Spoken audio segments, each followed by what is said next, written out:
Após críticas, Tiago Falciano recebe de avião, estou todo arrepiado. Na tarde desta sexta-feira decorreu uma festa na Casa do Triângulo quando Tiago Falciano foi surpreendido pela passagem de um avião de apoio. O concorrente não escondeu a alegria, visto que foi o primeiro que recebeu desde o início do reality show. O concorrente, que tem sido alvo de críticas dos colegas, não conteve a euforia ao reagir à mensagem que sobrevoou a casa mais vigiada do país.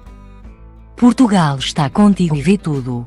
Foco, pode ler-se na faixa assinada pelos apoiantes de Tiago no Twitter.